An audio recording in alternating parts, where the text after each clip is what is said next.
भगवान ने जो 16,108 विवाह किए, इसके पीछे भी एक कथा है, बहुत बड़ी कथा है।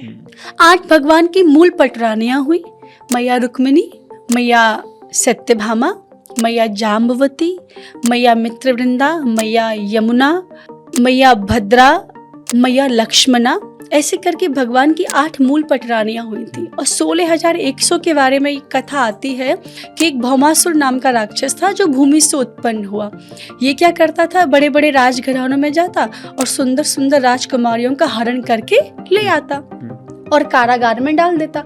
16,100 को उसने कैदी बना लिया और मन में संकल्प लिया कि जब ये राजकुमारियां 20,000 हो जाएंगी तब एक साथ इनसे विवाह कर लूंगा। भगवान के पास सूचना पहुंची, भगवान आई, भगवान ने भौमासुर को मार दिया। अब भगवान ने जब भौमासुर के कारागार में प्रवेश किया और जब वहां पर राजकुमारियों को देखा तो भगवान के नेत्रों में अश्रु आ गए। भगवान ने कहा, अब इनसे कौन विवाह करेगा? संसार का कोई भी राजकुमार इन्हें स्वीकार नहीं करेगा। कहेंगे, अरे ये तो भौमासुर के यहाँ पे रहकर आई, ये तो अपवित्र हो गई, दूषित हो गई, हम इनसे विवाह कैसे करें? अब ये इनका होगा क्या?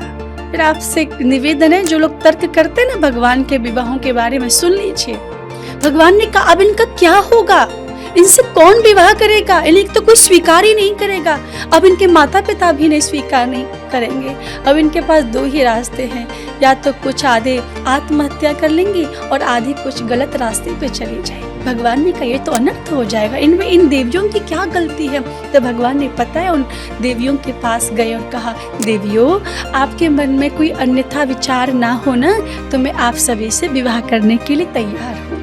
जिनसे कोई विवाह नहीं कर रहा था ना अमित जी, उनसे मेरे ठाकुर श्री कृष्ण ने विवाह किया, पत्नी बनाया, सम्मान दिया, समाज में जीने का अधिकार दिया। और लोग तर्क करते हैं कि भगवान ने इतने विवाह किए। वो समस्त स्त्रियां भगवान के चरणों में लेट गई, प्रभु इतने दयावान, इतने दयालु, हमें तो कोई संसार का पुरुष भी स्वीकार नहीं करता, और श्री कृष्ण आपने अपनी पत्नी बना लिया।